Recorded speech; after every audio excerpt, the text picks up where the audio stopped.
peka terhadap isu kemanusiaan di balik pembangunan dan pengembangan iptek karena dampak negatif pengembangan iptek seperti limbah industri yang merusak lingkungan secara langsung mengusik kenyamanan hidup masyarakat. Yang ketiga, sumber politis Pancasila sebagai dasar nilai pengembangan ilmu di Indonesia.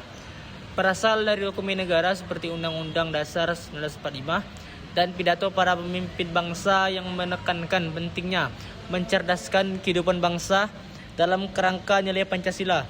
Selain itu, sumber ini juga mencangkup berbagai kebijakan pemerintah yang mengarahkan pengembangan ilmu, pengetahuan, dan teknologi agar sesuai dengan nilai-nilai Pancasila untuk kemaslahatan bangsa. Meskipun implementasinya terkadang menghadapi tantangan. Sumber politis Pancasila sebagai dasar nilai pengembangan ilmu berasal dari kedudukannya sebagai dasar Republik Bangsa Indonesia, yaitu dasar yang secara kolektif disepakati untuk mengatur kehidupan bersama. Karena Pancasila menjadi dasar negara dan pedoman hidup nasional, maka secara politis seluruh aktivitas sosial, termasuk pengembangan ilmu, pengetahuan, dan teknologi, wajib mengikuti nilai-nilainya. Sebagai dasar publik, Pancasila berfungsi menuntun arah iptek agar tidak lepas dari kepentingan bangsa, tidak bertentangan dengan nilai kemanusiaan, dan tetap sesuai jati diri Indonesia. Dengan demikian, kekuatan politis Pancasila terletak pada legitimasinya sebagai nilai bersama yang mengikat seluruh warga negara dalam menentukan bagaimana ilmu dikembangkan dan dimanfaatkan untuk kemajuan bangsa. D. Membangun argumen tentang dinamika dan tantangan Pancasila sebagai dasar pengembangan ilmu. Pertama, argumen tentang dinamika Pancasila sebagai dasar pengembangan ilmu. Dinamika Pancasila sebagai dasar pengembangan ilmu menunjukkan bahwa penerapan nilai-nilai Pancasila dalam iptek terus berkembang mengikuti perubahan zaman. Meskipun Pancasila telah lama menjadi dasar negara, penerapannya dalam pengembangan ilmu tidak selalu eksplisit dan lebih banyak lahir dari diskusi akademik dibanding kebijakan pemerintah. Arus globalisasi, kapitalisme, dan konsumerisme membuat perkembangan iptek di Indonesia sering mengikuti nilai negara maju, sehingga terjadi kesenjangan antara idealitas Pancasila dan praktik ilmiah. Karena itu, Pancasila perlu terus diaktualisasikan agar tetap relevan dengan tantangan iptek modern seperti teknologi digital, bioteknologi, dan kecerdasan buatan. Dinamika ini menunjukkan bahwa Pancasila bukan nilai yang statis, melainkan pedoman yang harus terus ditafsirkan ulang agar mampu mengarahkan ilmu secara manusiawi dan sesuai jati diri bangsa.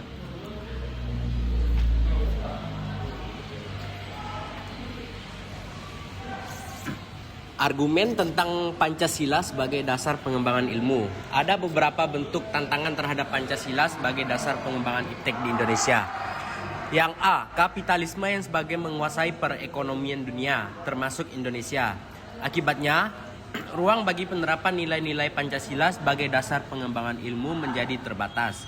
Upaya bagi pengembangan sistem ekonomi Pancasila yang pernah dirintis Profesor Mubiarto pada 1980-an belum menemukan wujud nyata yang dapat diandalkan untuk menangkal dan menyaingi sistem ekonomi yang berorientasi pada pemilik modal besar. B. Globalisasi yang menyebabkan lemahnya daya saing bangsa Indonesia dalam pengembangan iptek sehingga Indonesia lebih berkedudukan sebagai konsumen daripada produsen dibandingkan dengan negara-negara lain.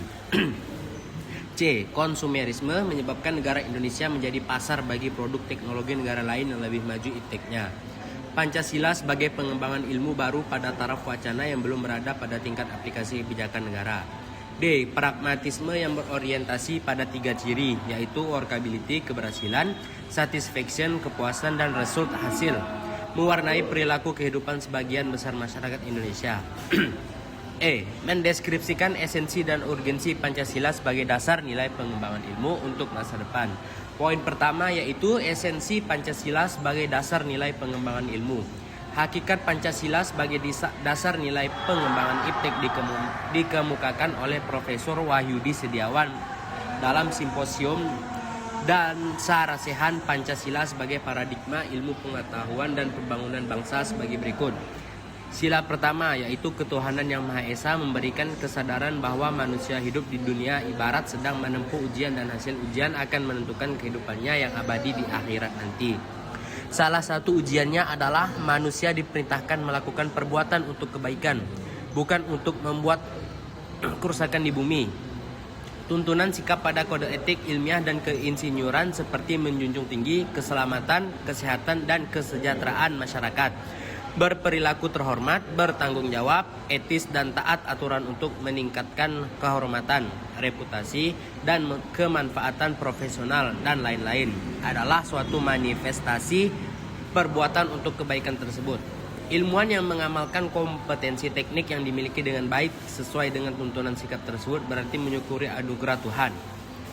Pragmatisme yang berorientasi pada tiga ciri yaitu workability keberhasilan, satisfaction atau kepuasan, dan result hasil mewarnai perilaku kehidupan sebagian besar masyarakat Indonesia.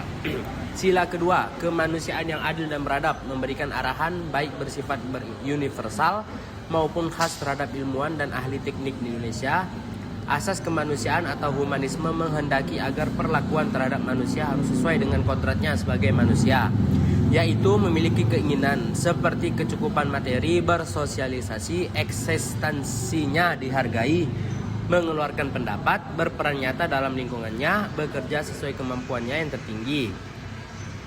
Hakikat kodrat manusia yang bersifat monopluralis sebagaimana dikemukakan Noto Nagoro, yang yaitu terdiri atas jiwa dan raga, susun kodrat, makhluk individu dan sosial atau sifat kodrat, dan makhluk Tuhan dan otonom atau kedudukan kodrat, memerlukan keseimbangan agar dapat menyempurnakan kualitas kemanusiaannya. Sila ketiga yaitu Persatuan Indonesia memberikan landasan esensial bagi kelangsungan negara Kesatuan Republik Indonesia. Untuk itu, ilmuwan dan ahli teknik Indonesia perlu menjunjung tinggi asas persatuan Indonesia ini dalam tugas-tugas profesionalnya. Kerjasama yang sinergis antar individu dengan kelebihan dan kekurangannya masing-masing akan menghasilkan produktivitas yang lebih tinggi daripada penjumlahan produktivitas individunya. Suatu pekerjaan atau tugas yang dikerjakan bersama dengan semangat nasionalisme yang tinggi dapat menghasilkan produktivitas yang lebih optimal.